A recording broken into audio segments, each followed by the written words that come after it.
Hello friends, स्वागत है आपका मेरे चैनल एजुबाइट में। जैसा कि हमने पिछली वीडियो में देखा था कि हम डिफरेंट एस्पेक्ट्स के बारे में पढ़ेंगे। सबसे पहले डिसेबिलिटी की बात हुई थी, लेकिन उससे पहले हमें पढ़ना है कॉन्सेप्ट ऑफ स्पेशल एजुकेशन। तो इसके अंडर हम स्पेशल एजुकेशन का कॉन्सेप्ट, उसका meaning, objective, principle and need of special education पढ़ेंगे। नीड ऑफ स्पेशल एजुकेशन मतलब कि हमें एजुकेशन की ज़रूरत क्यों पड़ी, उसके ऑब्जेक्टिव्स कितने हैं, क्या क्या उसके सिद्धांत हैं, सिद्धांत मतलब उसके क्या प्रिंसिपल रहेंगे, इस सब चीज़ों के बारे में हम इस वीडियो में पढ़ने वाले हैं। तो चलिए अब हम स्टार्ट करने जा रहे हैं मीनिंग ऑफ एजुकेशन के बारे में। तो एजुकेशन क्या है? Education is commonly used in various fields of knowledge, यानी कि अलग अलग फील्ड्स में एजुकेशन को हम यूज़ करते हैं। यानी कि जैसे अगर मैं एक्सपीरियंस से सीख रही हूँ तो वो भी एक नॉलेज है, कोई बच्चा देख के सीख रहा है वो भी एक नॉलेज ही, एजुकेशन ही वो गेन कर रहा है। तो मीनिंग ऑफ, जो इसका मीनिंग है वो बहुत ज़्यादा क्या है, ब्रॉड है। ब्रॉड टर्म्स में एजुकेशन को यूज़ किया जाता है। इसके बहुत सारे अलग अलग मीनिंग हो सकते हैं अकॉर्डिंग टू देयर फील्ड्स। इसीलिए इसको प्रॉपरली डिफ़ाइन करना, कॉम्प्रिहेंसिवली डिफ़ाइन करना एजुकेशन को बहुत ज़्यादा डिफ़िकल्ट हो जाता है। लेकिन फिर भी हमारे जो एजुकेशनिस्ट हैं, फ़िलासफ़र्स हैं अलग अलग, फॉरबेल हो गए, महात्मा गांधी जी हो गए, तो इन सब ने हम, और भी बाकी बहुत सारे हैं, तो उन्होंने एजुकेशन को किस ढंग से डिफ़ाइन किया है कि एजुकेशन क्या है? Education as a process of development, मतलब डेवलपमेंट का एक प्रोसेस है कि इस डेवलपमेंट के अंडर क्या क्या हम चीज़ें सीखते हैं, वो सब किसके अंडर आ जाती है, हमारी एजुकेशन के बारे में। मतलब now we start with second topic, that is some definition and their explanation. Our first definition is Froebel said that education is process by which a child make his internal and external, यानी कि शिक्षा वह process है जिसके द्वारा एक बच्चा अपने आंतरिक को क्या बनाता है, बाहरी बनाता है। यानी कि जो कुछ भी उसने इंटरनली सीखा है वो उसको बाहरी कर देता है। अगर बच्चे को इंटरनली उसने कुछ सीखा है तो वो आपको नोटबुक में या कहीं पे भी ब्लैक बोर्ड पे करके दिखा देता है। Now our second definition is M.K. Gandhi. By education I mean all round drawing the best in child and man, body, mind and soul. यानी कि बच्चे में से, बॉडी, माइंड और सोल में से हमें उसका सर्वश्रेष्ठ निकालना है, इनमें दौड़ है। तो चलिए अब दूसरा टॉपिक स्टार्ट करते हैं। Definition of education according to Gandhi ji, education is process for training of hand, head and heart, that is 3H of child and man. Gandhi ji ने क्या कहा है? एजुकेशन एक प्रोसेस है। कैसा प्रोसेस है कि हम ट्रेनिंग देते हैं हैंड, हेड और हार्ट को, तीनों साथ साथ काम करते हैं उस चीज़ की, क्या है ये? एजुकेशन ट्रेनिंग है। Now second point is education is dynamic process, एक गतिशील प्रक्रिया है। And it is also a continuous process, life long चलने वाली एक सतत प्रक्रिया है। ट्राईपोलर प्रोसेस है। एजुकेशन इज़ पर्पसफुल, उद्देश्य है इसके पीछे, कुछ उद्देश्यपूर्ण प्रक्रिया है। ऑब्जेक्टिव ओरिएंटेड प्रोसेस है, उद्देश्य उन्मुख, हमें इस एक पता है कि हमारा पढ़ने का मोटिव क्या है, उद्देश्य क्या है, क्या है उद्देश्य उन्मुख हो गया। इन दिस, इस तरीके से हम क्या कह सकते हैं, in this way education means a process for developing child's ability by imparting knowledge. यानी कि एजुकेशन एक ऐसा प्रोसेस है जिसकी सहायता से हम बच्चे के जितनी भी एबिलिटीज़ हैं उनको डेवलप कर सकते हैं, साथ ही साथ उसमें इम्पार्ट कर सकते हैं नॉलेज, उसको साथ में नॉलेज भी गेन करता है वो इन एबिलिटीज़ के साथ साथ ही। Now our next topic is concept of special education, that is meaning of special education. Special education means specially designed instruction which meets the special education and related needs of an exceptional child. तो special education से हम क्या समझते हैं कि ये क्या है? स्पेशली डिज़ाइन इंस्ट्रक्शंस हैं जो कि स्पेशल एजुकेशन में काम आते हैं, और किन के लिए काम आते हैं? एक्सेप्शनल चाइल्ड्स के लिए। It is distinguished from regular education, अलग है रेगुलर एजुकेशन से। और समथिंग स्पेशल क्यों है ये? Because specially material is used in this is special material, special training techniques, special equipment and special help and facilities are required for the children who having special needs. For example, visually impaired childs may require reading material in large prints and braille, यानी कि जो visual impaired बच्चे हैं उनके लिए कैसा हमें material चाहिएगा? स्पेशल मटेरियल, लार्ज प्रिंट्स हो या ब्रेल हो। हियरिंग इम्पेयर्ड बच्चों के लिए हमें हियरिंग एड चाहिएंगे, ऑडिटरी ट्रेनिंग चाहिएगी, लिप रीडिंग ट्रेनिंग चाहिए। ऑर्थोपेडिकल हैंडीकैप में स्पेशल क्या चाहिए? उनके लिए व्हील चेयर या रिमूवल ऑफ आर्किटेक्चरल बैरियर्स चाहिए। मेंटली रिटार्टेड बच्चों के लिए स्किल ट्रेनिंग स्पेशली होती है। उस स्किल ट्रेनिंग के अंडर क्या क्या जाता है? हमारा transportation, medical and all of these, इसलिए ताकि उनकी जो एजुकेशन है वो इफेक्टिव बने।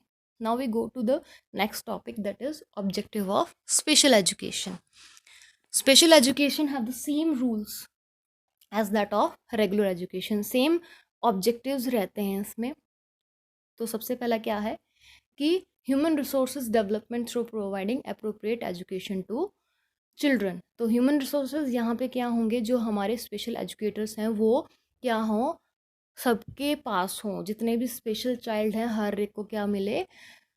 स्पेशल एजुकेटर मिले एज अ ह्यूमन रिसोर्स, ताकि वो क्या कर सकें? बच्चे को उचित शिक्षा प्रदान कर सकें। नेशनल डेवलपमेंट, राष्ट्रीय विकास हो बच्चों का। सोशल रिकंस्ट्रक्शन, सामाजिक पुनर्निर्माण किया जाए बच्चों का। सिविक डेवलपमेंट, नागरिक विकास, मतलब उनमें मौलिक अधिकार क्या हैं, उनको सामाजिक व्यवहार क्या है, सिविकली जो मौलिक चीज़ें होती हैं, हाथ मिलाना, बात कैसे करना है, अपना पता कैसे बताना है, ये सब स्पेशल बच्चों में डेवलप किया जाता है। फिर आता है हमारा वोकेशनल एफिशिएंसी, यानी कि उसको व्यावसायिक दक्षता प्रदान करना। मोस्टली उनको कुछ ऐसे सिखा दिया जाता है कि वो वोकेशनली एफिशिएंट बन जाएं कि कहीं पे छोटा मोटा काम करके वो अपनी जीविका चला सके। Now we move to the continue with the objective of special education. इन ऑब्जेक्टिव के साथ साथ स्पेशल एजुकेशन के और भी ऑब्जेक्टिव्स हैं। जैसे पहला है early identification and assessment for special needs of handicap children, यानी कि जो विकलांग बच्चों की विशेष आवश्यकताएं हैं उनको पहले तौर पर ही, प्रारंभिक रूप में ही उसकी पहचान और उसका मूल्यांकन कर लिया जाए। Early intervention to prevent a handicapping condition from becoming a serious one for remediation of learning problem and compensation by teaching the child new way of doing things. सीखने की समस्या का निवारण करने के लिए गंभीर स्थिति बनने से रोकने के लिए प्रारंभिक हस्तक्षेप, बच्चों को चीज़ों को करने के लिए नए तरीके सिखाकर क्षतिपूर्ति करना। Now we move to the next continue objective of special education. Third, parents counselling about prevention and remediation of defects, care and training of handicap children in daily living skill, यानी कि जितने भी दैनिक जीवन के कौशल हैं उन बच्चों, विकलांग बच्चों में, उनको करने में क्या दोष आ रहा है, उनकी कैसे देखभाल करनी है, उनको क्या प्रशिक्षण देना है, कैसे रोकथाम करनी है, कैसे बचाव करना है, तो उन सब के लिए पेरेंट्स काउंसलिंग बहुत ज़रूरी है। Fourth is community mobilisation and awareness of problem of handicap children and their education. Now we move to our next topic, that is principle of special education. Special education based on the these following principle. Our first principle is individualized differences. Individual differences. Individual differences means there are two types of differences: inter-individual difference and intra-individual differences. In other words, we can say students are very different from most in ways that are specific regarding education, and special education is required to meet their educational needs, यानी कि जो बच्चे हैं वो एक दूसरे से बिल्कुल अलग होते हैं, उनकी एजुकेशनल नीड्स भी अलग होती हैं। तो रिगार्डिंग दिस स्पेशल एजुकेशन हमें अकॉर्डिंग टू जो बच्चे हैं उनको देख कर ही देनी चाहिए अलग अलग तरीके से। और second point is zero rejection. Zero rejection means all children with disabilities must be provided a free and appropriate education. तो बच्चों को कैसी देनी है एजुकेशन? फ्री और अप्रोप्रिएट एजुकेशन देनी है। साथ ही साथ किसी स्कूल को ये अधिकार नहीं है कि वो बच्चे को रिजेक्ट कर दे कि हम उसको, ये तो डिसेबल है कि हम इसको स्कूल में नहीं लेंगे, तो ज़ीरो रिजेक्शन के अंडर ये आता है। Now third is non disciplinary evaluation. इसमें क्या रहेगा, नॉन डिसिप्लिनरी इवैल्यूएशन में कि बच्चे का क्या हो, इंडिविजुअली क्या हो, एग्जामिनेशन हो, बच्चे को स्पेसिफिकली आइडेंटिफाई किया जाए उसी को, और उसमें कोई भेदभाव नहीं होना चाहिए, नॉन डिस्क्रिमिनेशन तरीके से उसको स्पेशल एजुकेशन प्रोग्राम में इंडल्ज करना है। Now next point is our individualised education programme.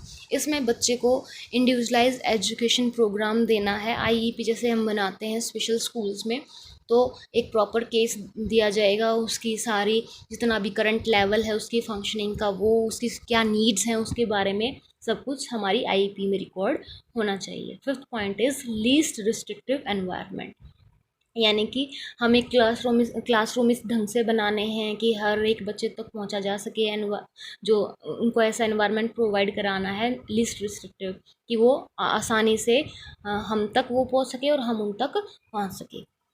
Now next point is special process. Special process means में हमारा क्या रहेगा कि एक पूरा प्रोसेस है, अगर पेरेंट्स को एक अप्रोप्रिएट सिलेबस या सिस्टम नहीं मिलता है, किसी स्कूल में बेटर प्रोग्राम नहीं मिलता अपने बच्चे के लिए, तो वो उनका अधिकार है कि वो क्या कर सकते हैं, अपने बच्चों को वहाँ से विड्रॉ करके एक बेटर प्रोग्राम में उसको एक एजुकेशन इंस्टीट्यूट में उसको डाल सकते हैं। नाउ अगर next point is, seventh point is parental participation.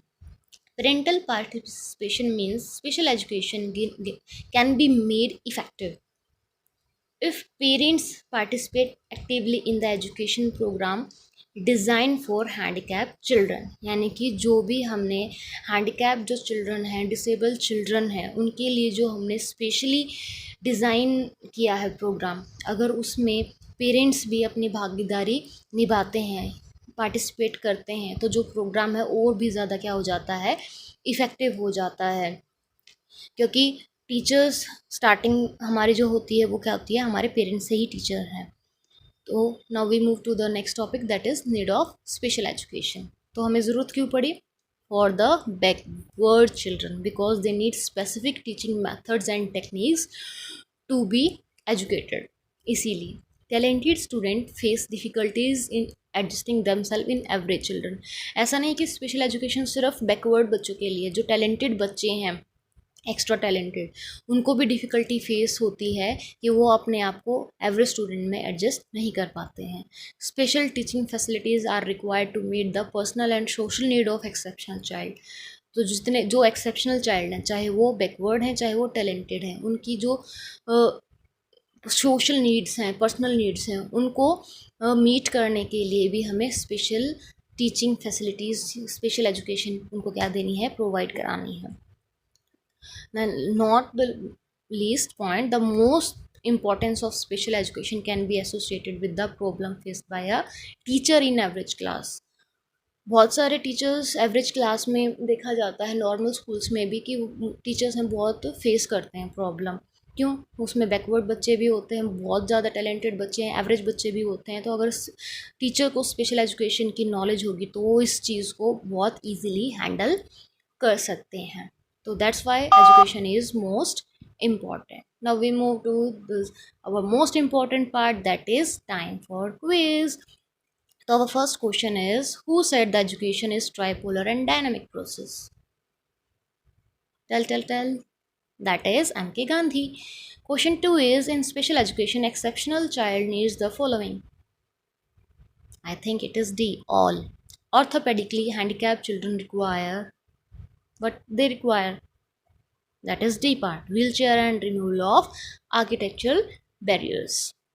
तो अब हम चलते हैं अपने सेकंड क्विज़ पे, जो कि मैंने एक क्विज़ ना डाल के आपके लिए डाला है, एजुकेशन से रिलेटेड जो हमारे पॉइंट्स आते हैं 10 पॉइंट्स वो डाले हैं। यानी कि कौन कौन से पॉइंट्स हो सकते हैं जिनको आपको ध्यान में रखना है, जैसे process development, teaching training, independent field of study, content subject of study, investment, social और social change, social control, creator, filtering process, positive futurology, ये हमें सब ध्यान में रखना है, जो ये पॉइंट्स हैं।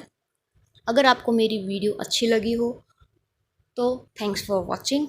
If you like then subscribe my channel, like the video and share it to your friends. Thank you again for watching the video.